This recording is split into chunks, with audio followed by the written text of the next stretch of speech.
Super Fantastic Show.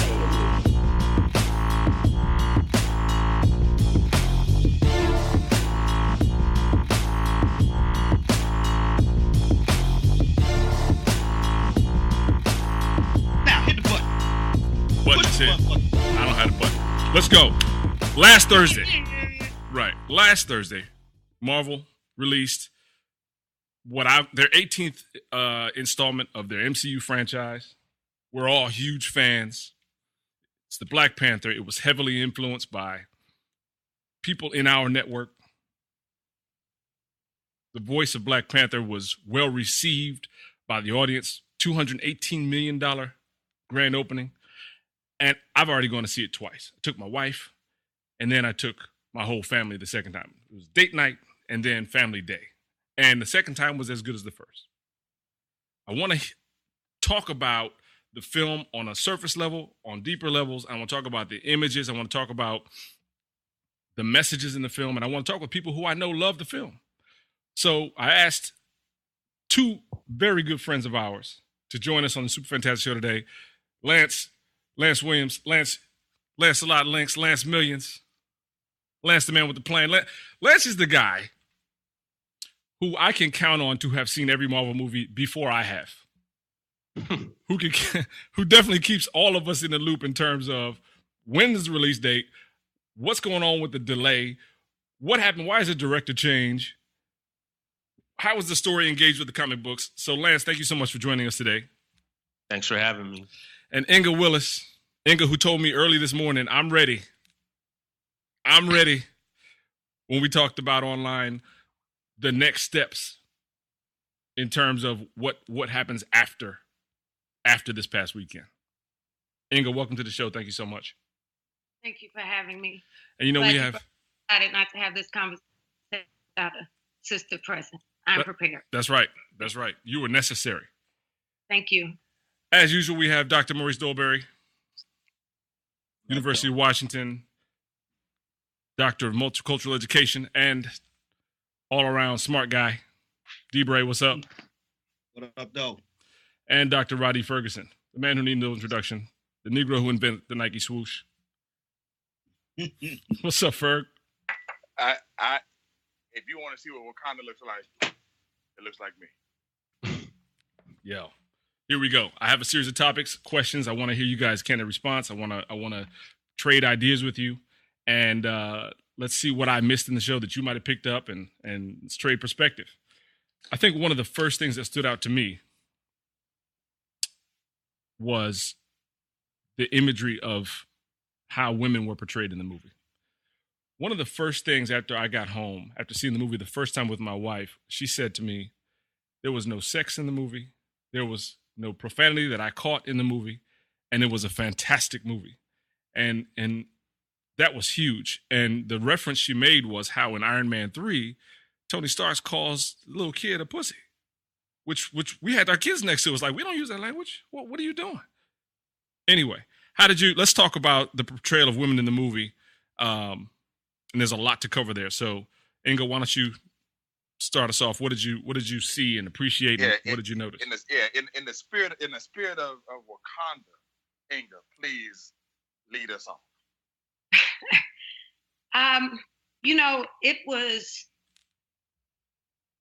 I don't come from a background of being a comic book enthusiast, but as I saw Black Panther approaching, I did my research. I went back to see when the character was introduced in the Marvel Universe as a bison. I did my research. I watched Captain America Civil War.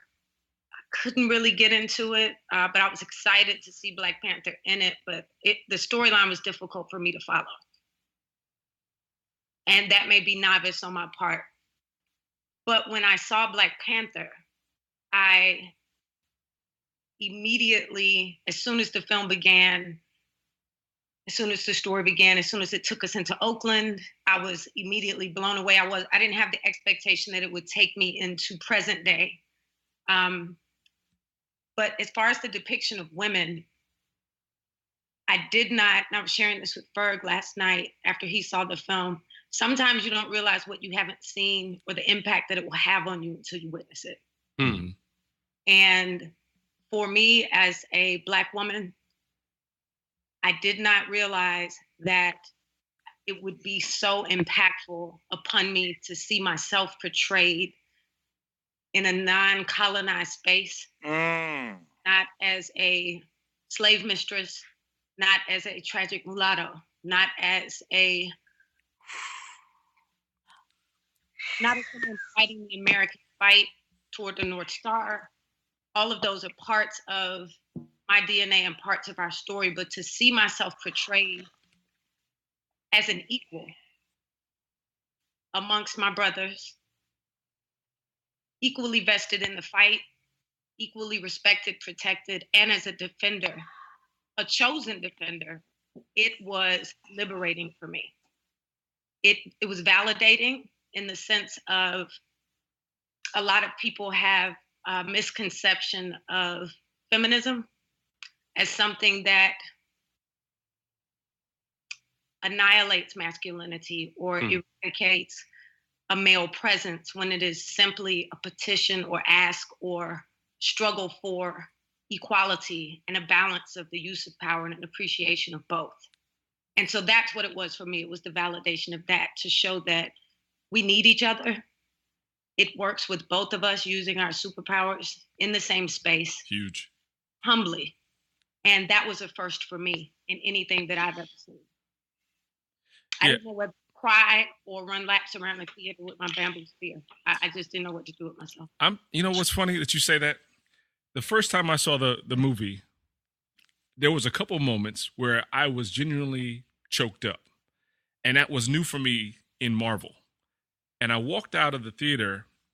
We'll get into those moments later. I walked out of the theater and I said to myself internally, I need to check myself. I need to check what do I need? Because apparently I've got either a soft spot or that I'm aware of, or I'm blind to something that I'm emotionally keying in on here that that parts of that movie touched on and that I'm unaware of. Like, it's so foreign for me to come out of, let's say, a Captain America movie and feel like any reason I'm choked up at all. I was choked up at parts of this movie, and not for negative reasons, but for like the affirmation of it. I was telling Ferguson earlier, the scene where the first waterfall scene, challenge scene, when the brothers came through the tunnel, the gorilla clan came through the tunnel, the M'Baku's people, and then they had that fight, and T'Challa was losing, and his mother, he's like out of it. His back is being cracked, he's bending over backwards, face bloody, and his mother yells, "Show him who you are." That, I'm telling you, I wasn't expecting an emotional response, but it got me, and it just, to me, illustrates maybe a lack or a need that I'm not fulfilling in terms of that emotional connection, emotional need. I'm not sure. Emotional portrayal. Somebody's going to help me on this call. Y'all going to help me out. I don't know what it is. So, yeah, I feel you. It was that dig deep moment of it just reaffirmed, or perhaps makes us hyper aware of the presence of the ancestors in every moment. And we all have that dig deep moment when something happens and you just push through, but to actually hear the call of what it takes to overcome, I think that was the resonating factor. Mm-hmm. Yeah. Did anybody else have any moments that were, before? Yeah, I mean, where to even start? I think to piggyback off of what Inga said and what you said, B, we, especially in the media, we as Black folks, I mean, we're damn near marginalized every single second almost, and conversely, our colonizer counterparts are told and shown how great they are, 25/8, not even 24/7, 25/8, and here in Black Panther, we saw images. We weren't marginalized. We were not props. We were complex. Yes, even the villain, which I imagine, that'll be a topic we get into. Even the villain, dare I say, a lot of us not only could empathize, but could understand, that conflict within him, and what his motivations were. Like he was like, these came off like real people, in the Marvel Cinematic Universe. And like you said, like I didn't leave Captain America, feeling emotional. I was just like, wow, that was a fantastic movie, from a comic book sense. I will admit, when I saw Avengers, I probably did have a tear in my eye because, as a kid who grew up reading comic books, like that was just a dream, seeing the Avengers, come through like that. But there were several moments where I felt a certain kind of way. Especially that first shot when they got to Wakanda. I know I had to fight back some tears there. When they were heading to the first trial, when they were on the boats, and the way Lupita was dancing, and Dora Milaje when they tapped the spears, and there was just small things like that. I mean, I shouldn't even call them small things. There were things like that, just all throughout that just resonated. And women, listen, the lesson here, if you didn't get it now, just follow the women. Follow the women. That's certainly a lesson I think a lot of people could take, from this. Right. I want to talk about the archetypes of beauty that were addressed in the movie. There were some key moments. First of all, aside from what we know and we saw on the screen, there's also the stuff that we see in the interviews to date. Things we've heard, things we've talked about, things we've read leading up to the movie that were key. And one of the things that we read was that there was going to be no processed hair, no perm, no chemically processed hair in the movie, which was huge to me. I think there was definitely a statement made about beauty in the movie, and there were multiple perspectives on beauty. Number one, we all went to historically Black colleges, and I know when I landed on the Yard, my mind was blown. And it was because coming from a background where we were marginalized, and I was Franklin, I was the Black friend in the Charlie Brown thing in my schooling from K through 12, to go to a place where there is every variety in the spectrum of person from all over the world in the diaspora there represented, and we practiced differently, and it was incredible. And I thought that they really did a great job of presenting beauty of Black women in this movie. And I don't want to step on any parts of the movie. I want you guys to don't let me ramble, because I'll talk all day, but I really want you all to kick in. And also, Ali Muhammad, are you with us? I'm here. Hey. So we have my good friend Ali Muhammad. And Ali went to FAMU, has spent a lot of time on Howard's campus as well in a professional capacity, and also took his 3 kids and wife to see the movie this weekend. So welcome to the show, Ali. Thank you very much. Appreciate you having me, man. Yeah. So listen, why don't you go ahead and step on that on archetypes of beauty? What did you notice in terms of what was being said in the movie regarding Black women and beauty? I mean, one thing you noticed that it was definitely all the traditional natural hairstyles, but you also had, I guess the lightest woman in there was probably Angela Bassett, as far as on the Wakandan side of things. So you definitely kept it, what I would call, they tried to have it as 100% as possible as far as Blackness. So from that, I mean, just even the way that they dressed also, it wasn't just the hairstyles and the looks, but the way that they dressed was also impressive as far as how they took the costumes and made them so that they were beautiful and they were feminine, but yet they weren't overly sexy like you would see in some superhero movies. You know what I mean? So, I noticed that as well. I was really impressed with that. I was really impressed with things were not over-sexed, and there was an African approach to feminism, and the director did a good job in creating the dichotomy of showing you that just because these women don't ascribe to what you think beauty is in the United States, or how beauty is pushed on you with the high heel shoes and the weave and the wig, etc., that doesn't mean they're not beautiful. In Wakanda, they're wearing flats and sandals. In Wakanda, they're wearing their hair or they're bald. They're not wearing wigs and weaves, etc.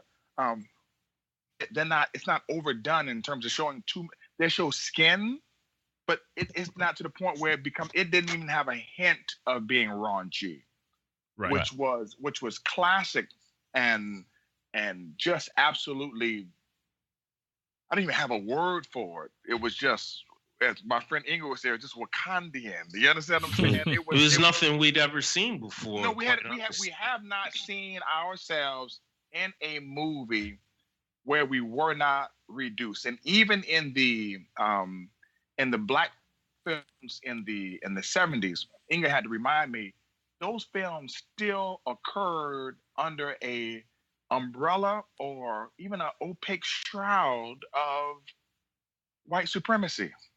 And a lot of them was written by white men. So right. And directed by, Right. Did we hear women called out of their name at all in this movie? Didn't hear the B word once. We heard general and queen. General, queen. I think it's and my love. I think it's right. Oh yes, my love. I think, brothers, it's also important as we dissect, and there's so many layers to peel back. We have to be gentle with ourselves because we're peeling the layers back from a colonized upbringing. Right. For example, in African cultures, various African cultures, women are topless but not objectified. Right. So right. the view, True. The view that you present or that we present in terms of raunchy, in terms of oversexed, and in terms of those things, those are also views that come from our upbringing and from patriarchy and things of that nature. But in our original cultures, women were topless, but not objectified, and still queen, and still my love, and still genital. So one of the you understand what I'm saying? So I think that Absolutely. I think that we have to dissect it and really be aware of the fact and ask the question why. Why is that a woman can be topless? Not that they were in the movie, but I'm just talking about in traditional African cultures, and not objectified. But in this country, in this society, through these media outlets and through this conditioning, we consider that to be partnered with being less than regal. Right. I think we moved it out of a space of love and into a space of power over the other person, which is 100% incorrect. One of the things that stood out to me, to your point, Inga, and y'all spoke to this, is the fact that they're, in general, right? Those of us who are into comics and, Dungeons and Dragons and all that kind of stuff. I'm a nerd. I ain't even gonna front. So I'm into all that kind of stuff. One of the things that has never made sense is armor and women and how they're clad, for war and battle. And I remember there was one point in the movie when Nakia, Lupita Nyong'o's character, and they Okoye hands her, or was it Shuri who handed her the armor of the Dora Milaje, like, here, and looking at it when she handed it to her, it looked like armor that you would wear, but armor that you would wear not in a medieval, not in a, in medieval Europe, but that you would wear, in a hot ass Central African country. Right. So it covered important parts. It was heavy enough, you were saying, I think, Rhadi, in terms of like showing skin, it was loose and comfortable for someone who's going to engage in battle, and made sense for a woman to wear. And I thought, that was one of the things that, was extremely important. And in general, to your previous points, one of the things I use in my classes, it's always with over 30 years old now, the Bechdel test. Alison Bechdel came up with it, a feminist writer and commentator, and the Bechdel test for any movie has 3 parts. First, the movie has to have at least 2 women in it. Second, the 2 women in the movie have to actually speak to each other, and that conversation that they have has to be about something other than a dude in the movie. And it's surprising the number of movies, and disappointing number of movies, that don't pass that Bechdel test. And it's not that it's foolproof. But in this case, in terms of not only how the men spoke to the women and the women spoke to the men and interacted with each other, like you're talking about calling out, somebody out of each other's name, but the women were not only empowered, but were powerful characters on their own, absent of the men in the movie, without, the power relationships and dynamics, were put in a lot of cases on their head. Yep. We're gonna move in a second. Ali, I know you wanted to say something on this. On what? Nah, I let it flow. What I had to say was part of the last part of the conversation. Okay, cool. Moving kind of forward from there is also the relationship dynamics that we saw. And in particular, the scene that jumps out at me is the scene where I forget the character's name. Who's the guy on top of the rhino? What's his? Starts with a W. Yeah. Yeah, the guy on the top of the rhino. Yeah, Wabaki or something like that. Is charging and is about to take out M'Baku, and Denai's character steps in front. Oh yeah.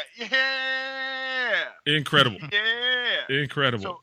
So we talking about that, Coach B, and Inga and I talked about that too. Yeah. So this man, I mean, the Black Panther asked this man earlier, "Hey man, please don't do this. Don't go to war." And he declined. I mean, my man not only declined, but upped the ante of his declination by calling in the rhinos. Rhinos come in charging. Now, it is only through the request of the woman that he chooses to lay his armor down and stop fighting. Right. And that was so powerful.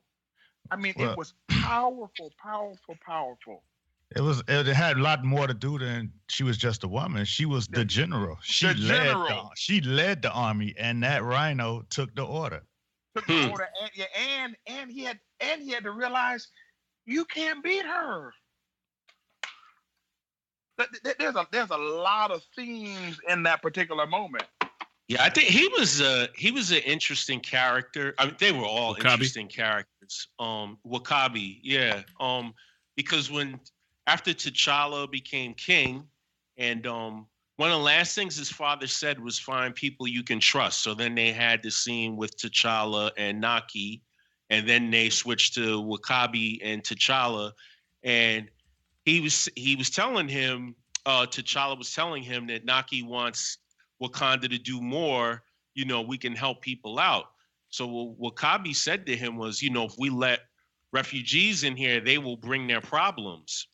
He was like, now, if you want my men to go to war, we will go to war, which I thought was interesting because you could see where his character was starting to lean towards breaking tradition, because that's definitely a theme that I saw, tradition versus new traditions or not honoring tradition. Like That was something that was going on throughout. And so his character was interesting that he was like, we shouldn't have refugees come in, but if you want to go to war, my men will do it.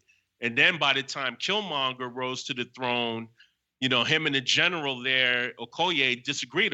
Okoye is like, Wakanda's never waged war with other countries. And then he turns around, he's like, well, that was the old way. The world is changing. We're either going to be the conquerors or the conquerees.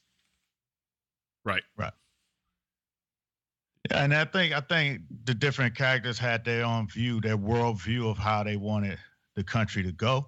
And of course, Killmonger had one way that he had. And I think there was a lot of restlessness within that community, even with the Jabari tribe, with his own guy, his own general who ran the fields, like my man from Get Out, like you were just talking about. They all had different ideas about what Wakanda should be doing. And in the end, we saw that he kind of came to some type of compromise to where he knew shit had to change. My bad. He knew things had to change, and he changed them in his way. And another thing, right before I stop, his father also told him that it was going to be hard for a guy with heart to lead. You know what I mean? Right. And very important. And we found that out very quickly.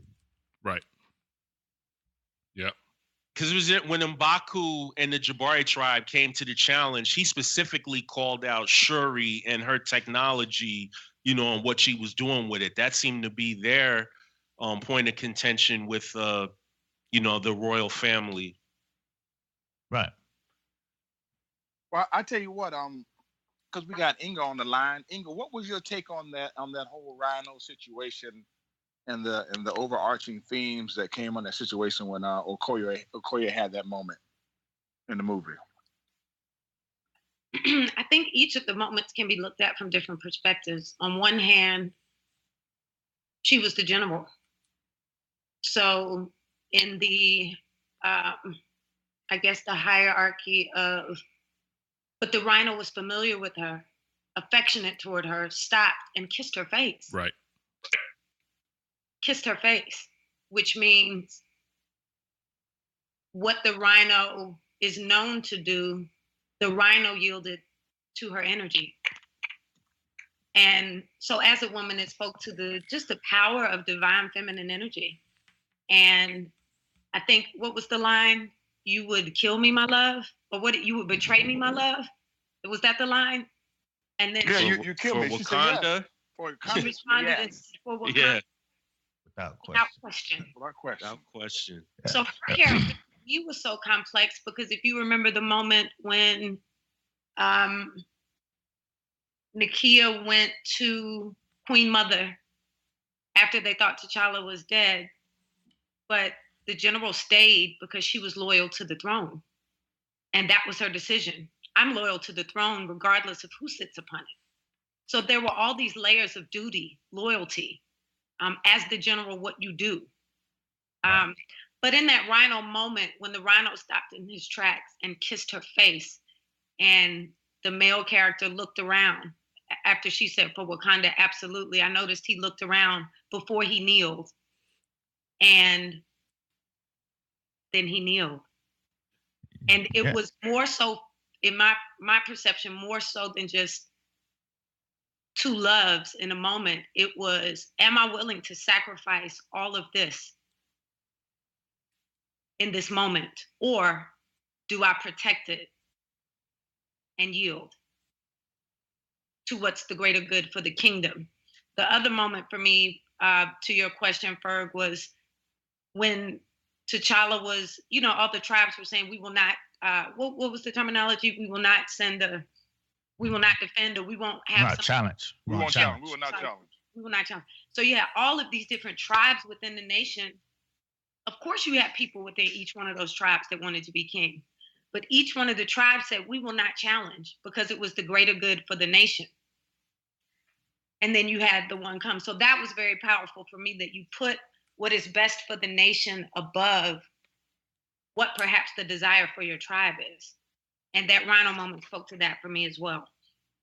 But it was completely powerful. It was comedic for some people because they laughed in the theater. But for me, it was like, wow, you know, at what point do you choose something bigger than yourself over making a self-centered decision? Yep. And it seemed both of those characters made that decision independently in that moment, which was great. Based upon duty. Yes. Yes.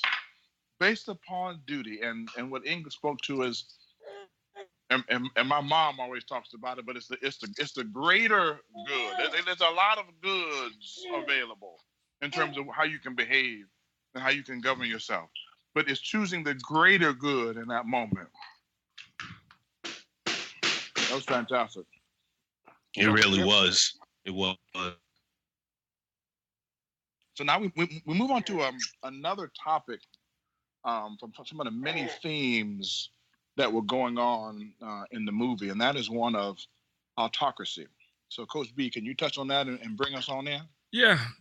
One of the things that I wanted to touch on, and I don't have may not phrase it the best, but there's two kind of notes that I wrote down, and that was one of the key themes was about the responsibility that in the movie that the king of Wakanda felt for participating in the lives and the struggle of those who are of potential African descent, or maybe in the for the sake of Marvel, participating in the world, bringing their good to the world. One of the questions that we had was, can you have autocracy and socialism at the same time? Can they coexist? Can they be in the same place? And I just wanted to kind of hear your thoughts on the idea that was posed in the movie, that one of the main running themes was, hey, look, we've abandoned our brothers. Do we have a responsibility to help them out? And it was kind of the argument that those two main battling characters were having, that we came to some middle ground. But I really like to hear some real world thoughts on, I mean, you can start in the movie, but let's kind of pursue the real world discussion there as well. Ali, what are your thoughts? You would pick me. Hey, that's what you're here for, Ali. We need somebody from FAMU to go and bring it on in. Hey, man, I had to go look up some definitions first. Get myself caught up. Hey, Inga, we understand. No, I think. Right. Go ahead. Oh, wow. Let them do these. Go on. All right, Dolberry. Maurice, what do you got? Oh, shit. Ali, you were go ahead, please. All right, Ali, I'm sorry. Listen. I'm not afraid of the conversation. I was trying to get you off the hook. No, I'm not. Order, brothers, order. But here's the thing. I think in this particular piece, with which in the movie, it's coming from a era of that's very traditional, but also super advanced as far as technology. Right. So, and at some point, you don't really know whether you're in the past or in the future based on this country's technology. And it's from a real world standpoint of view. I mean, before there was, almost like a one world type of view, a global view, you did what needed to happen for the community of where you were at. Then as you get bigger, you have to break it up and make things govern a little differently. So I think in the real world, in smaller scenarios, you already have like autocrat running things as well as putting things in place for the community. I would say I know Cuba is actually more socialist than just a pure just one leader, but I think it operates pretty much the same. You have one guy that's running shit and you spreading it out amongst your people there. I have a lot of I spend a lot of time in Bermuda, right? Yeah. And they're not a socialist country. It almost operates as one because they don't grow anything on the island. They have to bring everything in the boat. So speaking with one of the politicians there, he was saying that, we could have went to the US and put our hand out, but that wouldn't have been good for the community. So they built two industries, tourism and banking. And from the money they make on that, a couple $1 billion or something like that, pretty much split amongst the 63,000 people who live on the island. So you have your average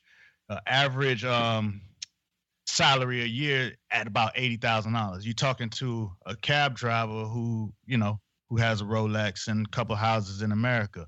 You met a pizza guy who, I'm making $16 an hour. I'm straight, So in some ways it operates almost as a socialist thing where the wealth is evenly divided, but then at the same time it's not.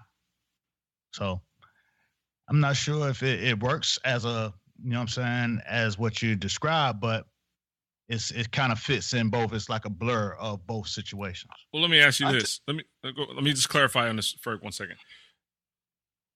In my mind, the Wakanda that we see on the screen is an idea it's a utopian lives. Socialism. Right. It's something that lives inside of us. It's an idea that the thing I felt so connected to you guys in the theater, knowing that we were all maybe not the same particular hour, but we were all experiencing the same thing, the same feeling.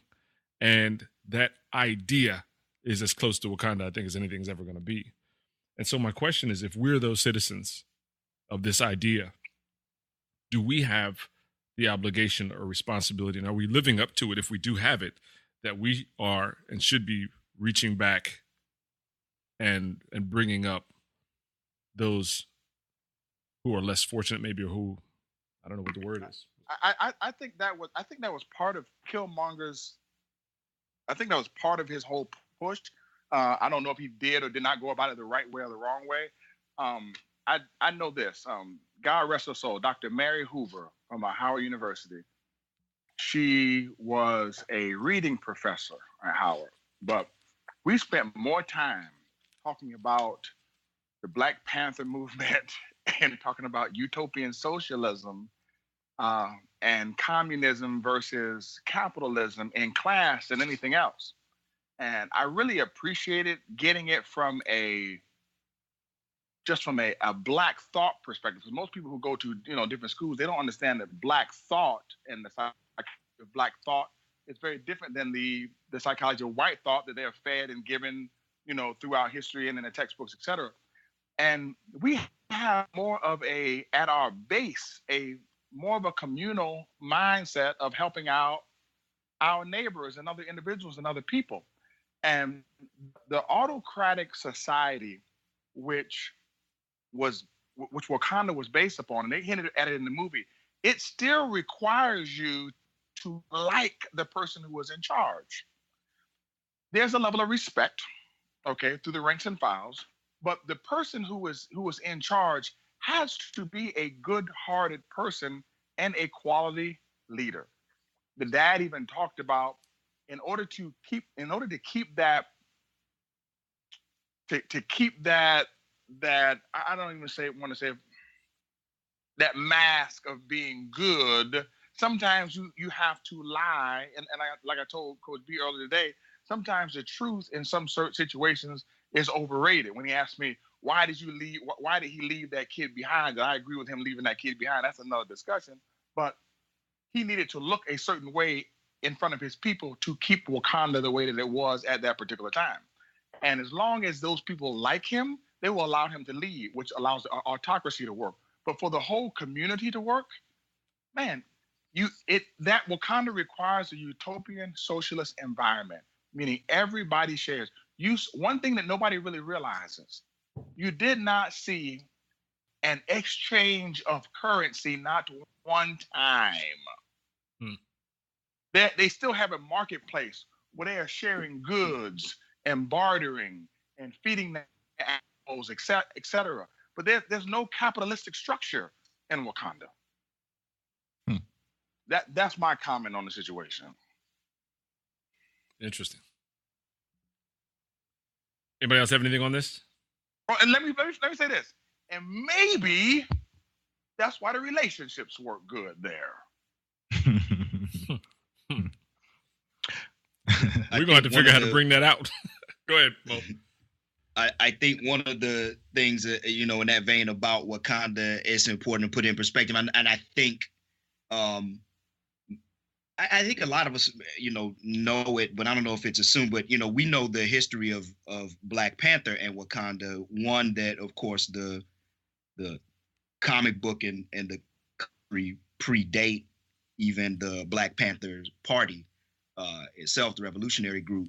And so to picture this socialist autocracy, right? This place, that's the most technologically advanced place on the planet. It's one thing to say that, yes, here's this Black semi-utopia, but at the same time, to remember that, it was created in 1966 by, Stan Lee and a couple of cats at Marvel, who were also making a commentary on colonialism and settler colonialism and what might countries on the African continent look like if they were never colonized. Right. As they call them in the movie, if the conquerors had never come, consider the brain drain, the exactly resource drain and everything of the, the destruction of the humanity, right? And infrastructure, so I mean, shout out to Marvel for addressing that, 60 years ago in comic books, in a very important social commentary. Yeah. Yeah, but basically, the harsh question, even though we don't want to ask it harshly, but it basically Marvel's asking, if the white man never showed up, what would civilization look like? Say that. Because that's the research question. If it was the question, because Wakanda is basically an hypothesis of what it would look like if the white man never showed up. Yep. Yeah. I agree. I've got an outstanding. All people can say is, "Yep." No, I agree. There's nothing else to say about that. I think Well. it's interesting. Just small point that and this is something I didn't know. As a Black Panther fan, as long as I've been, I always had thought that he came after the Black Panther Party, but it was like a couple of years ago that I found out that his creation actually preceded the Black Panther Party. Right. Which, it could mean nothing or, something, I hadn't, when I originally had turned on the Black Panther, I had already known about the Black Panther Party, even as a child. I knew about them. I mean, was born in 1973. I mean, I'm basically a child of that movement, the post-civil rights movement. So I was, but the character always resonated with me, even with him not being, an American superhero. But like has been stated, Wakanda was just the idea of what Africa could have looked like minus colonialism. Yep. Yep. My And that was Or that maybe was within the the Black Panther Party, like Marvel. Say that again. I'm sorry. Said maybe somebody in the Black Panther Party was in the comics. Well, they totally- were making yeah. they were making commentary too. Stan Lee has said in many times the relationship between Professor X and Magneto Right. was based 100% off of the relationship between Martin Luther King and Malcolm X. Right. And it was his commentary on the oversimplification of so-called violence versus non-violence. It's like, okay, because that's represented in Killmonger and T'Challa's relationship. Like, it's not as simple as violence versus non-violence. It's two different conceptions of revolution and how you want to go about it, and how those things coexist, and where they can and can't coexist. Right. So Marvel was doing that with the X-Men in the 1960s as well. So Marvel is as a universe, right, as a comic universe, has been way ahead of its time, in terms of addressing those types of issues. So this manifestation in 2018, it just makes sense. Yeah, and credit to Coogler and his team for putting the Public Enemy poster in Killmonger's apartment, and the Huey poster as well.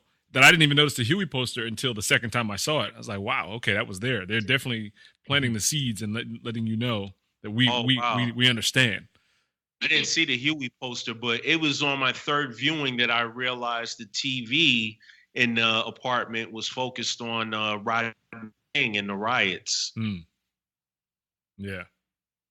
It's just awesome that you get a guy who's 31 years old who made number one, let's start with this. I have a phrase that I use all the time. We have amongst my closest friends, very close friends, I've got a very small chat group, and I'll use the phrase Wu-Tang all the time, and because of what it means to me. And it just means to click up.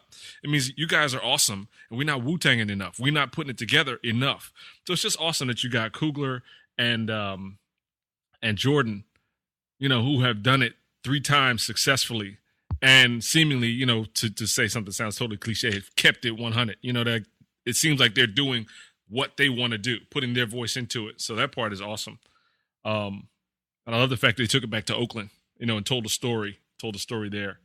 What the question I wanted to pose to you guys is, what after the quote unquote after Wakanda question? What happens next? How are we changed as a result? How are we charged What are we charged to do? What's the next step after $218 million that clearly goes to Disney and the demonstration of our power as consumers? What do we do next? Inga, I'm gonna start with you. Okay. I think that, so a phrase I use a lot in business and in service is zoom out, right? So if I zoom out on the experience and I look at where I stand, I'm in Atlanta, Georgia. I think that it's, again, multi-layered. I think that there's a charge on multiple levels. One is we are naturally a tribal people. So we've created baby Wakandas through our HBCU experiences, through our organizations. We've created our villages. We're born into one as family, and then we choose our others, right? So you can see that in this society. A lot of us belong to service organizations, you know, Howard alumni, FAMU alumni. We click up, we woo, we do what we do. But there are these other people within our community who never have that opportunity. So we oftentimes do arm's length service, scholarship programs, but there are all of these people that we've left behind on a daily basis. And so I think the message here is, with the lack of acknowledgement and bequeathing of opportunity, those people will rise, even against us. And so I think that the challenge and charge is, how do we, again, under the shroud of white supremacy and patriarchy, and integration, okay, which has separated us from communal self-sufficiency. How do we decolonize our thoughts, platforms, and efforts to be more comprehensive, cohesive, and inclusive of the greater good of the nation versus just our individual tribes?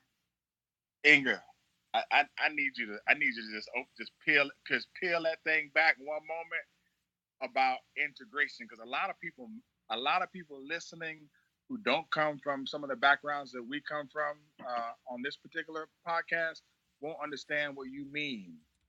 But you're speaking about integration as if it is a hurdle or something that we have to get over or deal with, and they don't understand what you mean by that.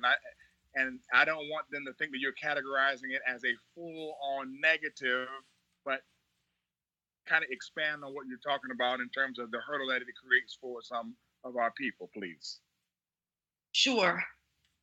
And my parents, like many of yours, activists, integration created an environment of aspiring assimilation.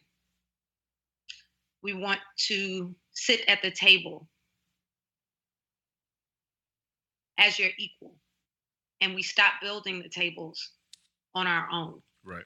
Which we had in Tulsa, Oklahoma, which we had in Durham, North Carolina, which we had in Atlanta, Georgia, in Black Wall Streets documented across the country.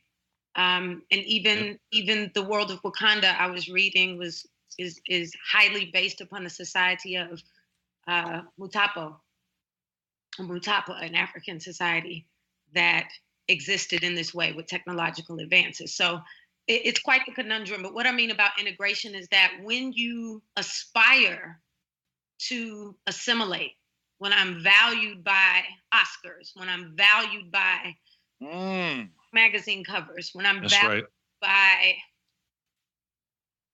what I am told is sufficient, then I internalize that I am not enough. But when I build on my own Atlanta Life Insurance Agency, when I build on my own Mechanics and Farmers Bank, when I build on my own Citizens Trust Bank, when we had airplanes and transportation systems in Tulsa, Oklahoma until 1921, when it was destroyed by our own country, then we had a sense of self-sufficiency as a community that allowed for us to be self-sustainable, and our dollar did not leave the community as quickly as it does now. But I have to intersect into that as well. Even in our Black Wall Streets, even in our thriving communities of Blackness, as a woman, I must say that even within those successes, I was left behind in leadership. I was left behind in contribution. So you have these successes and gains when we were segregated, because we said separate but equal. The issue was that it was separate but unequal. And but for the drafting of Brown versus the Board of Education on the wooden desk that sits in Howard Law, where Thurgood Marshall drafted, along with other students, the act that changed all of that, we were self-sufficient. We were enough. The issue was that the resources were unequal. So now we're back to the issue of resources. So that's what I mean by that. So as many people and the society as a whole teaches us that integration was a great step forward in race relations, at the expense of what? At the expense of self-sufficiency, at the expense of people passing by Black banks every day in their city to go to Wells Fargo or to go to Bank of America, at the expense of not patronizing our Black attorneys and Black doctors, which we are producing in mass numbers. So that's what I mean, like we take 2 steps forward to assimilate or for what we view as equality, but those views themselves come from white supremacy and not feeling like enough. Right. This statement says that we are enough. Right. And that same thing what you speak on with integration, the big thing with this film is that this film is a representative of that. This is a $100 million film that is beautifully shot. It's a blockbuster movie. Now, how is it going to feel when that next $900,000 movie comes out and it's not as big and it doesn't feel as big and in the market it's not as shiny and the actors are just newcomers that you don't know? You know what I'm saying? And that's one of the things that kind of, it happens all the time in different areas of business and culture. It's like, say, in integration, when you're able to go to the white neighborhood now and the grocery store is different and the restaurants are different and you have a deli and a meat man and all that. There's a Whole Foods on my corner, right? There's a Whole Foods. It looks nice. It makes it a little harder to go back to the neighborhood grocery store and feel like it's enough, you know?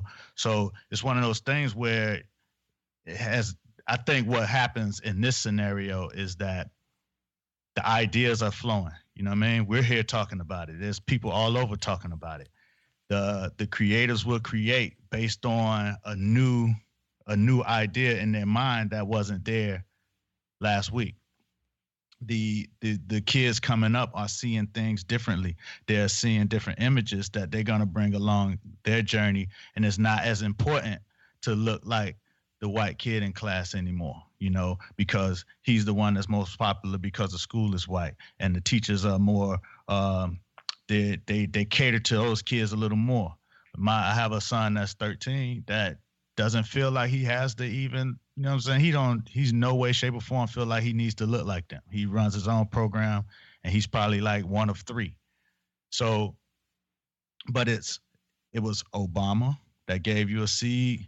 It's Black Panther. It's, you know, in certain circles is Insecure. It's just seeing your image in different places. In business, you're seeing the Super Soaker guy getting his props. You know, it's representation, like you said. And so you don't necessarily, it doesn't have to be the way that they do it. It doesn't have to be a blockbuster because you respect the fact that it's your story. And I think that is changing from before. To your point, Ali, when we lived in New Jersey, we lived in a community that had a huge influx of Southern Asian families. And to the point where the AMC theater that we went to regularly had like Bollywood movie openings at the place, and it went from 1 to 2 at a time to like there's a whole section of the theater that's really, and this is a mainstream AMC. It's not like, you know, it is the multicultural theater. This is the AMC that we've all been to, but now because they're serving the community who has a local demand for movies from their culture. I often see on my social media feed the African movie scenes from like Nigerian movies and stuff, and the posts come across and they're joking about it, saying, "Look how low budget this the special effects of this are," and I see it completely opposite. I'm like, they have their own scene. No matter how successful it is right now, they have a creator scene and a consumer scene that's theirs, and they own it. And if nurtured correctly, it'll become whatever it needs to be. There's a model for it already. There's several models for it already. So, to your point, we're not going to end up necessarily always at the $200 million movie. We got to support and patronize the small production that's owned and created with the right voice. And that's slowly changing. That's slowly when we worked on Twa, it was independent. Sometimes you might see the mic in the top of the screen or whatever. You know what I mean? It did well, but it was a joke. You know, it was a joke. When you try to on business side push and get better actors and stuff like that, you got a lot of pushback because the budget wasn't there. It didn't look like a major movie production. But over time, that has changed. You know, like now with the internet and the content that's coming every single day from big cameras all the way down to cell phones, that has changed. That has gone away. Now what really counts is the story itself. And so I think with a movie like Black Panther, while it is big, it does plant the seed that, you could tell a story that's all Black. Because even when you have Black producers and filmmakers and storytellers, a lot of times they want to get over the hump, so they tell their Black story with white people in mind. Right. You know what I mean? It's like, well, I can't do that because that's going to be considered, this or that. When you look at our movies, it's really a lot of times the locations are one of 4 places. The club, the church, the restaurant, home. So it's kind of like when they're making these stories, they're like, well, I can't really show this or that because this is going to be considered hood or ghetto or chitlin circuit. I think that's changing now. And the more that changes, I think the more we can grow. Right. It truly speaks to the power of art and the power of artistry. Right. If you look back at the Harlem Renaissance or Civil Rights Movement, all of its facets, there was a soundtrack to it. There was a complementary sonic something to go with it. Right? So this pushes the envelope on artistry and also opens doors for our stories to be told by us. Right. And now is when you rush. And what is going to happen is this will be the time when greater deals are done because Black stories now verify. You have to put points on the board, right? So Black stories verifiably now make money. So now more Black stories will receive opportunities. And I think it's going to be a dual rise between deals that Hollywood does and self-contained companies telling their stories the way that they desire to, and a combination of both. Lance, how are we? I want to go to Lance real quick. Lance, I was going to say, these kind of things for us come around every couple of years, right? Because I think back, I was 15 years old 30 years ago. Public Enemy came out with It Takes a Nation of Millions to Hold Us Back, which rap and hip hop certainly had things to say prior to that album, but that album kind of put hip hop at the forefront of being political and having a message, especially about the Black community and for the Black community. And, one could argue that when that album came out, gold chains off and started putting the black medallions on. So, a little guy Logan, he's up. He's sitting in my lap here. Sorry, y'all. You know, yeah. After that album, brothers took the gold chains off and put the black medallions on, right? You know, even like A Different World and School Days. You know, a lot of people got exposed to HBCUs. You know, through those, you know, through that TV show and movies, and decided, hey, I'm gonna go to a HBCU. My oldest son and my oldest niece, they happen to be born the same year that Obama first became president. So it's like, even for them, all they knew for their life was having a black president. Which that's kind of thing, you know, we talked about planting a seed and what that did for them to see that. You know, my son Logan now, he's been born, he's a year and a few months, you know, now we're under what we're under now, but we have Black Panther now, this movie, you know, that we're able to, you know, be able to show people, you know, and as we've been saying throughout today, you know, we weren't marginalized, we weren't props, and we were able to tell our story, even if this was a character that, you know, is 50 years old and had been made up by two white guys, but they had a lot of foresight in how they were telling the stories. And Ryan Coogler was able to put a lot of messages in this story that necessarily may not have been tackled in the comic book before, but were told in a way that, you know, look, it's sparking this discussion on this podcast here, like how far we're able to go with a Black Panther movie as part of the Marvel Cinematic Universe. That's really amazing. And, you know, I'd like to think that as big as this movie was at $200 million, hopefully in some small way, some of that money, you know, can help fund, you know, a smaller project that, you know, a brother or sister has, you know, that may not have gotten done, you know, for whatever reason prior to. So those are some of the things I'm hoping for that can come out of this. I'm hoping, fingers crossed. Right. Well, I'd like to say this, Lance. You brought up some good points, and we would like to. One moment, were you trying to come in and say something, Inga? I'll wait. Go ahead. Bro. No, you please, because I was getting ready to transition to the next topic. So please. I wanted to insert something that I captured. I wanted to see if you all captured it as well. To your point that you just made, the way that occurs, I think, was provided in the film. A young lady was in charge of the technological advances. Right. So there's a statement of ageism and generational cross-pollination in the film.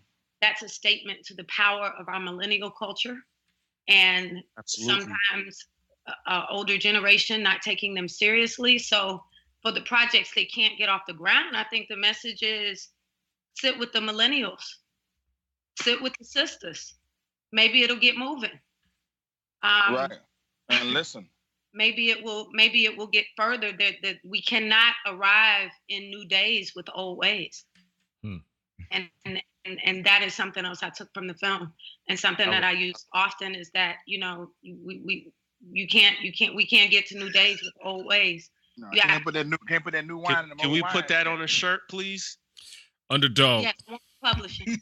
And give them all away. You got it. Well, I would like to say this. Lance, you connected some dots that Inga and I were talking about, and Coach B and I were talking about too.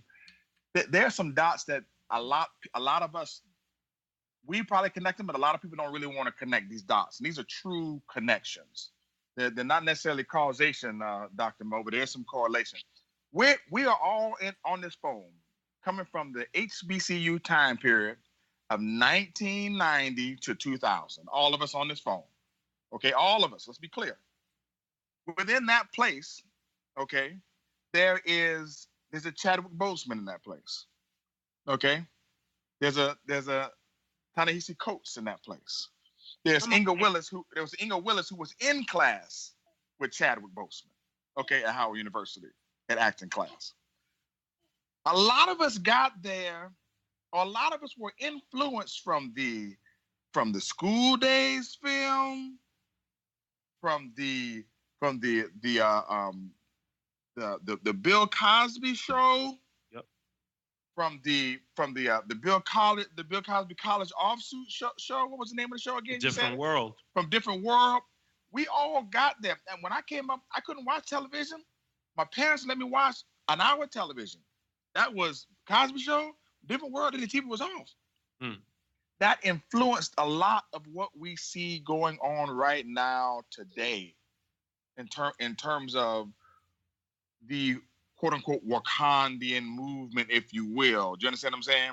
Or the push or promotion for the Kamala Harris in the marketplace. Come on now. Come on. You understand what I'm saying? Absolutely. And the push for not only these HBCUs creating and promoting doctors and PhDs and professionals, but putting them in places or in spaces for which they can now make change. So when we watch, and we wanted to talk about this on the close, when we sit down and we watch that movie, The Black Panther, and let me even backtrack one moment. Old people put "the" in front of anything. Listen, on Twitter. I don't have no problem with that, because if you really look at what Inga said, and we look at the Black Panther movie, I'm gonna tie it all together for you. It's the ability to listen to the old for advice, okay, but not necessarily do what they say, but couple it with the decisions that you're going to make and not disregard it. So you don't have to necessarily do what the ancestors say, but the key was go to the ancestors. That was one of the keys in the movie. So when we look at our parents came from, let's look at it now very carefully, segregated schools, dig where I'm coming from, didn't necessarily have to go to a black college. We go to the black college, we create the changes, we're sitting in the Black Panther movie. Now the question was, and Coach B and I talked about this, what did that movie make you feel like as someone that went to an HBCU? Mo, you got skipped on the last topic. Why don't you go first? No, I don't need to go first. I'm good. All right. Coach B and I are I'll defer. moderators. We're the moderators of the thing. When we say go first, that kind of means go first, motherfucker. Okay. But we're gonna say go first, please. Okay. And if you really want to, we got to edit this part. If you really wanted to explain it all out, it's because we're talking about the Black Panther, and we need Inga to run the anchor leg, and she has to go soon. So we need you to go so we can pass it to Ali and then Lance, and we're gonna bring Inga in on the Usain Bolt. You understand what I'm saying? And then she gonna bring that makes thing sense. in. And we're That should gonna happen. I'm not saying I got to be the anchor. Yeah, no, you don't have to be. We just need you. Comprehension is not a requisite for compliance. So. We on the same 4x14, my brother. Thank you. I didn't what you said. I said in 4x14. We running for the goal. We That's just it. have to set the pace and push it through. You go right in. Going out the blocks, please. Come on out the blocks for us, Mo. You know you're short and stubborn. You can run the curve. That's what y'all do. You put me first. Like, look, we can edit all that shit out. We put you first, so we have a chance. There it is. That's what you do. There it is. So, what did it make you feel like, Doc, when you watched that movie from an HBCU graduate perspective? You brought up a few things. So, one, it just reminded me, like when you were talking about A Different World, it was something very important, because when A Different World first came out, and I don't want to go off on my Cosby tangent, some of y'all heard that before, but A Different World changed drastically once Debbie Allen, Howard University, HU, got a hold of that show, became his producer, and really turned it into something that spoke to an HBCU experience. That's right. And Say that again. and not just a palette swap, which I've always, found problematic about Cosby. And that's a video game term, right? Like if you want to have a character, your video game character, if you want it to be white or brown or yellow or red, you just kind of change the color of it. One of my, points about A Different World in particular was that it was no different. It was just a white college with kids who just happened to be black. It was accidental blackness. And so that HBCU experience that Debbie Allen brought to it turned it into an actual HBCU experience. I think there's a there's a larger analogy for what has happened between Ta-Nehisi Coates and Chadwick Boseman and what Marvel is doing, and Ryan Coogler, who, to the earlier point, he's 3 for 3, man. He's only 31, is tough, but he's got the Scorsese De Niro thing going with Michael B. Jordan. True, but they bring that and going back to Oakland and Huey Newton, the references that they make, it's like they HBCU'd the Marvel universe. And so, we got this glimpse, in watching the movie. That's really what it took me back to. Like you mentioned, all of us are, from that era at Howard, so it took me back to that time as well. Just like saying, okay, but yeah, there's college experience. Yes, there's world experience, but then there's HBCU experience, which is something unique, is something different. I think that they did that effectively. And I just got to point out the one part before I check out. One part, the part I love, I think my favorite part in the movie was when M'Baku was, talking when Agent Ross started talking, when they were man aping his crew. Yeah. And he started talking, they started making the ape noises. It's like, you don't talk here. You can't talk here, buddy. It was my favorite, because it was like, it was speaking to that larger point that I'm making in terms of like, we HBCUing right now. Hold on, Marvel. We doing this HBCU way right now. So, stay in your lane, which is about 3 over to the right. We in this HOV lane. We speeding down the highway right now. Which I think is something, that Coogler has done a phenomenal job with, telling Black experiences. Again, to Ferg's point, telling Black experiences, in ways that are authentic and robust, which is what I got from it. There you go. Ali, what you got? I mean, as far as from an HBCU perspective, of course, it felt familiar, you know what I mean? But familiar for a lot of different reasons, not just because what I was seeing as far as the story and the pictures, but also the people involved. So like you said, it's a Wu-Tang thing. So you got Coogler and Michael B. Jordan, and you got just this young crop of actors that are just popping right now, that not superstars just yet. They're just all right there working together. A lot of them work together a lot. They hang out together a lot in this new crop of Black actors and storytellers. So from an HBCU perspective, from as far as my experience is, I started my first business as a sophomore at FAM. And I worked with guys that were right next to me. You know what I'm saying? And my whole career has been based on that. I've never really done anything outside of that community as far as starting something is where we started at. If I look at the movie, even coming to New York in the Bed-Stuy community, that whole little collective of energy was happening at one coffee shop in Bed-Stuy, at Bread-Stuy. So you would have Chadwick in there, you would have Gregory Porter in there cooking the soup. I was there. Rob Hardy came there and shot a short when he was in film school. So it's like that has never stopped. It always continued. And outside of college, growing up as a Black Muslim, they had those same ideals that we saw on that screen. Self-sufficiency. Let's build our own. Let's start our own thing. Let's have a strip where it's just all of our businesses, and you come to the masjid, you're gonna eat. So let's get a farm where we grow our own shit, and everybody come there and we can all eat. Seeing that from that perspective, as far as inside of an American society, been trying to do it within, and how that works and how that doesn't work, and where you can see where T'Challa's vision, you can see where it could work, but then you can see where it could fuck up as well. So, which was what Killmonger was saying. So it felt familiar. It felt really familiar on all fronts as far as the people concerned and the story that was told. Mm-hmm. Agreed. Ali, what was your favorite part of the movie? My favorite part of the movie, I love the fight sequences, of course. I love a bunch of little parts, not just one that just stood out so much further than the others. It's just I like that every sequence they gave you something that you can hold on to. But if I had to pick one, it would be don't scare me like that, colonizer.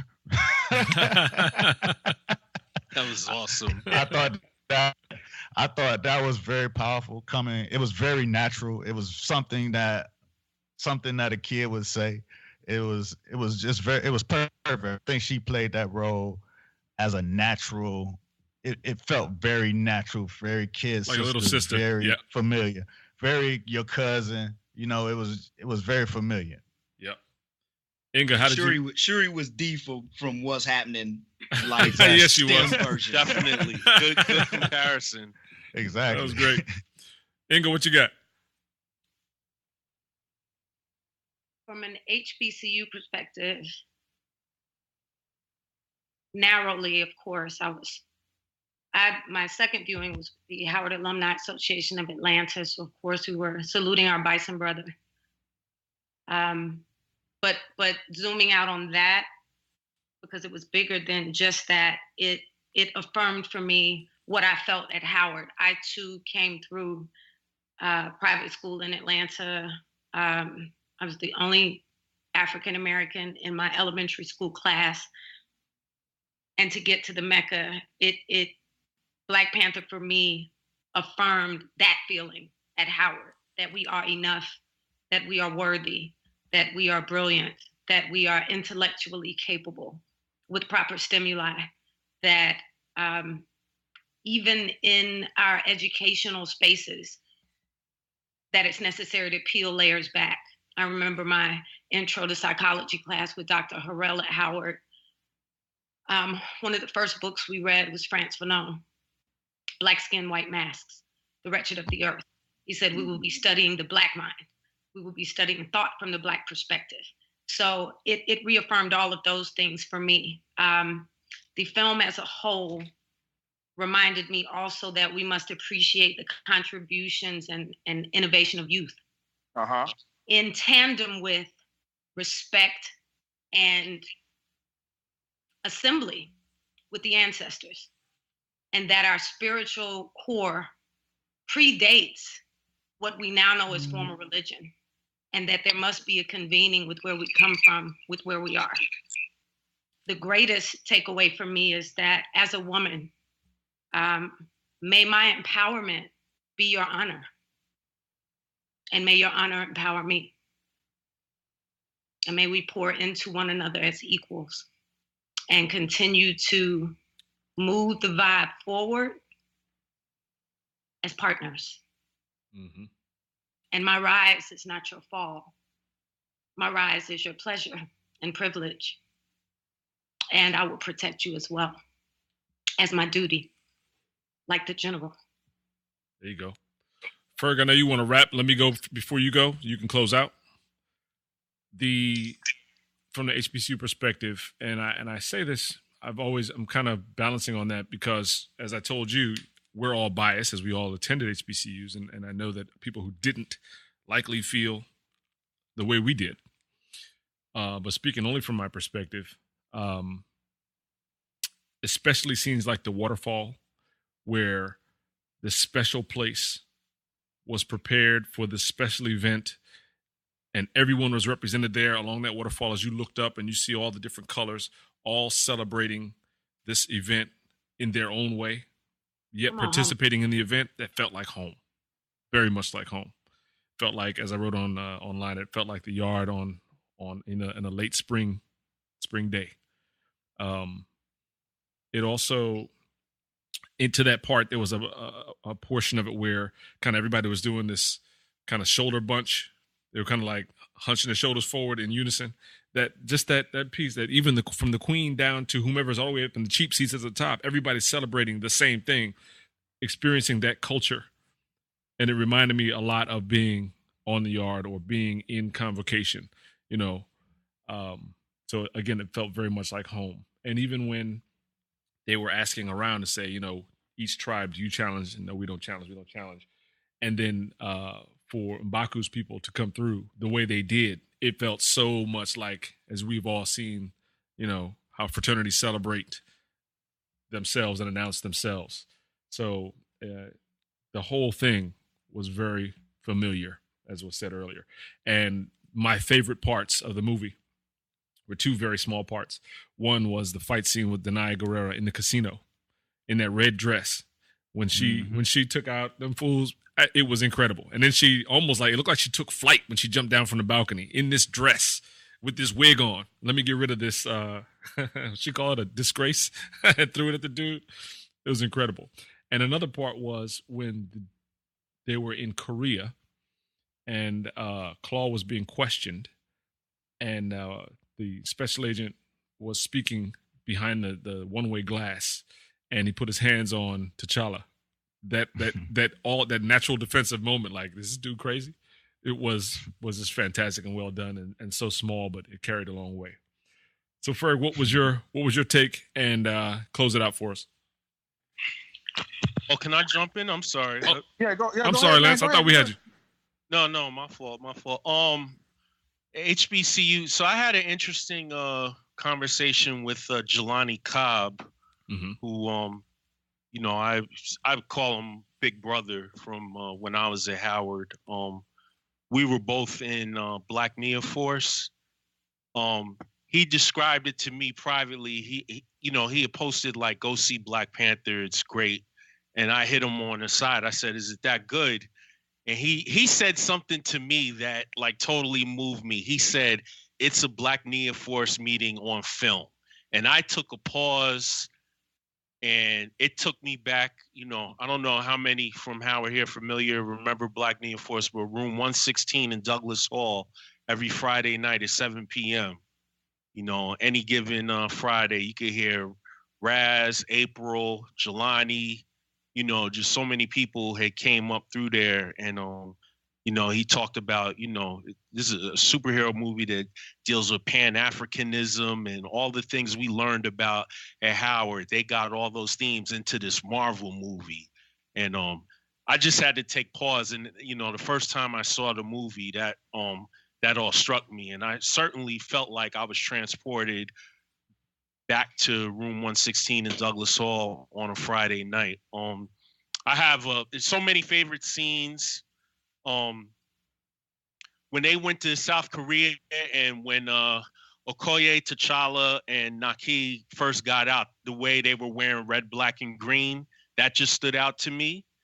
And at the end, when T'Challa showed the spaceship, when he went to Oakland, and the way that one kid just held back and he had a look in his eye, like just wonderment and amazement. And, that kind of broke me down there a little bit. I'll admit, there was just something about seeing how he reacted to that moved me in a way that, I was like, man, this was among many, many scenes in this movie, that scene right there, and just wondering what that would do for that young man, even in this fictional story of this world. I mean, that was just it for me. Mm-hmm. Those moments. Well, I tell you this, man. My favorite moment of the movie is very different than everybody here. Probably doesn't have doesn't have the depth of everybody else's. Special moment. But my moment was when T'Challa was in his first challenge, and he hit the dude with a reverse triangle, and he tapped out. I was like, man, that's reverse Senkaku. That's reverse Senkaku. That's a move that I teach my students. And I'm probably kind of like Dr. Mo on this. When I'm watching movies, especially martial arts movies, I'm also looking at the movie for technical accuracy. I do not like watching films which are not technically accurate. Meaning, I don't like watching films and there's, unless it's a superpower person, where there's some woman that's grabbing some male and body slamming him and throwing him back. Like, that's not going to be physiologically or anatomically accurate. What is accurate is when you see Okoye wielding that bow with skill like that, because when you have a weapon and you're a skilled martial artist, the size of the person then becomes negligible. Those are the type of things that I really liked. It empowered women from an intellectual standpoint. And when it comes to being intellectual, we're talking about being physically intellectual and being cognitively intellectual in terms of being sharp. And from those standpoints, in terms of the science, the STEM, those particular areas, it was absolutely fantastic. My favorite scene is a submission. Let's just be clear. The rest of it, I'm gonna tell you this, man. There's a lot of points that we looked at in the movie. We looked at relationships. We looked at Brown versus the Board of Education. We looked at westernized, Eurocentric femininity. We looked at white supremacy. We looked at male privilege. And I think one of the main things, we also looked at, we looked at Black wealth, okay? We looked at Black wealth. A lot of films don't want to promote Black wealth.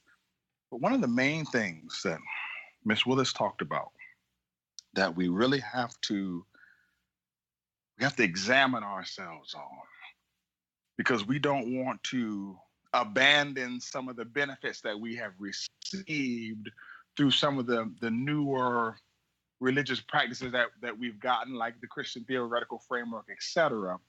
But there are some things that we need to tap into when it deals with who we are, where we've come from, and how we need to spiritually move and vibrate on another level that is more congruent to how we move as a people.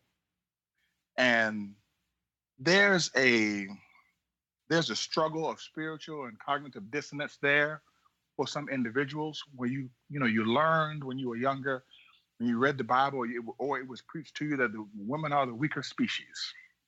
And when you left, you didn't understand what the people were saying. You thought that men were better than women, or men are stronger than women. Or men. It didn't have anything to do with that. It talked in terms of covering. It talked in terms of being chivalrous. It talked in terms of making sure that you open up the door, making sure that you take care of and you honor your woman or your wife or the person that you're supposed to take care of. It's not a control mechanism, which is the thing that we got on the negative side from the Christian theoretical framework and some other religions such as that. Those particular things have kept us in bondage. They have created relationship struggles which have made people push back based upon what they've received. And in the Black community, in our particular relationship structure, they have created some fighting between man and woman and man. And I think Inga said it earlier in the conversation, when we put both of our superpowers together, we're unstoppable. I've been married for 16 years. I don't run my wife, and my wife doesn't run me. We're hand to hand, and we run together. And we dipping at the finish line tape at the same time. And that is how Team Ferguson wins. But I think that a lot of people get this zero-sum game, which is absolutely a Eurocentric mentality. As Black folks, we don't live a zero-sum game. I think that was the theme at the end of the movie.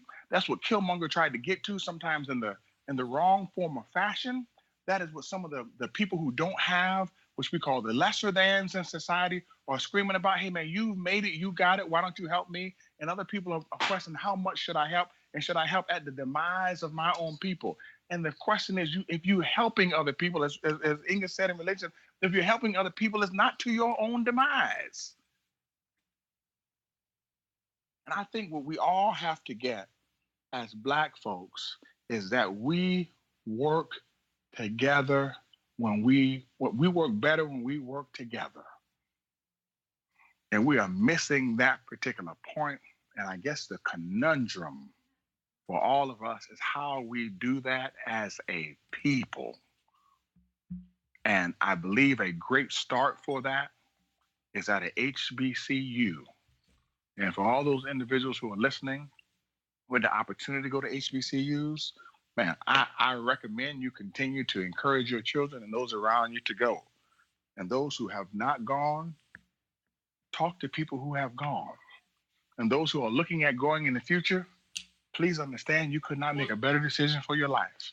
If you enjoy watching the movie and you want to live in Wakanda, We can't provide you Wakanda for the rest of your life, but goodness gracious, we can give it to you from about 46 years. Amen. Amen. Amen. Yes. Word. Amen. More point for the edit later. Yes. You Yes. just- Thank you, my brothers. I just have to say this. I realized it while Ferg was talking, and I appreciate each one of you for being vulnerable in the share.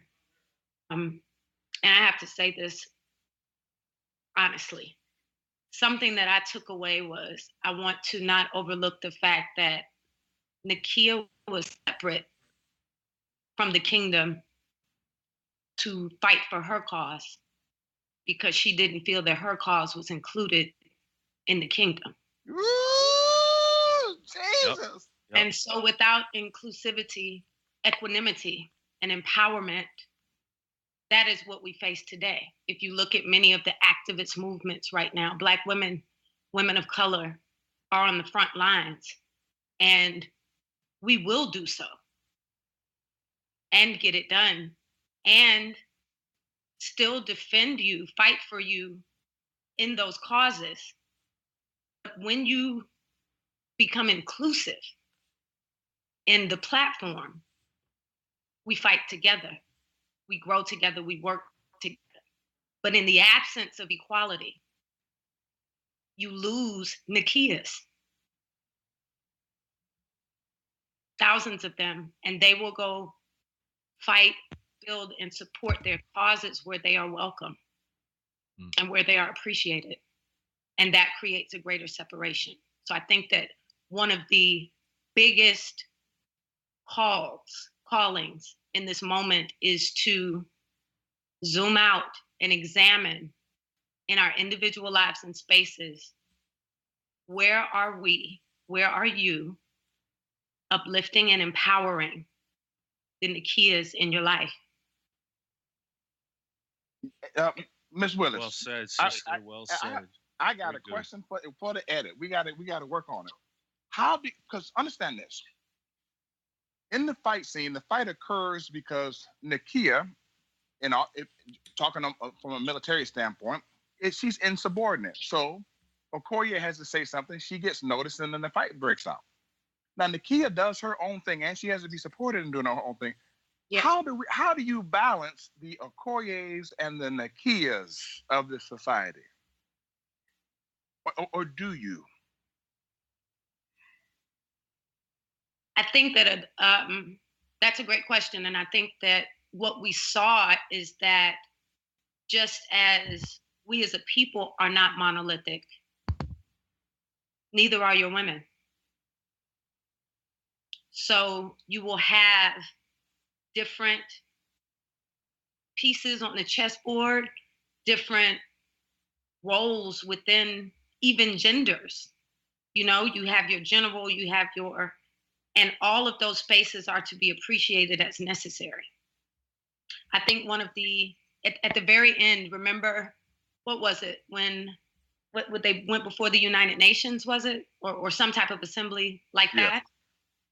And King T'Challa was speaking about what was to come in the new day. And prior to that, he had said to Nakia, stay, please stay. I think I know where you can,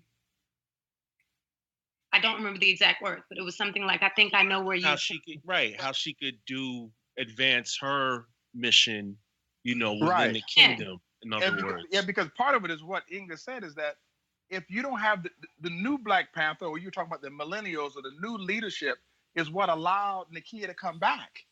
Because under the old leadership, Nakia, as soon as he was destined to become king, he went to go get Nakia. Yes. He went to go get Nakia. Period. When he had to go in that battle in the casino, he took Nakia with him. I got you. I'm picking up what you're putting down. Well, let me say this. Listen, we do have to close, ladies and gentlemen, but as Coach B and I talked about before, we are doing a 2 or 3 part on this, and we know it took a lot of time, but we think that you all are basically sentinels, all right, and ambassadors. No, seriously, and ambassadors. I'm telling you, for all of us. When I mean us, you know what I'm talking about. I'm talking about all of Wakanda. All right. So we have to, all of Wakanda. I'm talking about. We have to have these conversations again. I think we'll have 2 or more of these based upon the Black Panther movie. But the other ones are going to be one is going to be on a more socioeconomic level, okay, and the other one is going to in entrepreneurship, and the other one is going to talk strictly based upon person-to-person relationship, talking about love. And when we talk about love, we're talking about love on a person-to-person, people-to-people relationship type of deal. Based upon sacrificing yourself and doing what's necessary from the movie, et cetera, of sacrificing pieces of Wakanda in order to help out everyone else. But we'd love to have you all on again. And I want to say this in front of everybody. Inga, this conversation would not have been what it could have been without your perspective, and we appreciate it. 100%. Absolutely. I And appreciate And last, I love you, and I love the salt and pepper hair that I was able to see when you're on the screen, and that you brought your son into the mix.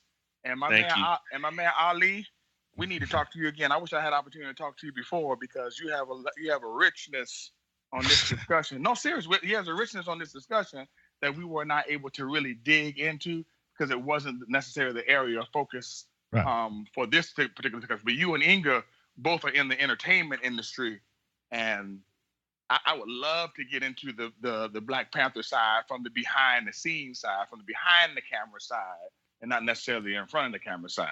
So I just want to say thank you to everybody that showed up, and we appreciate you too, Luke Cage, Dr. Mo, three-time Coach of the Year. All right. There you go. Appreciate you. All right, y'all. Thanks, man. Thank you. All right. No doubt. Thank you. Love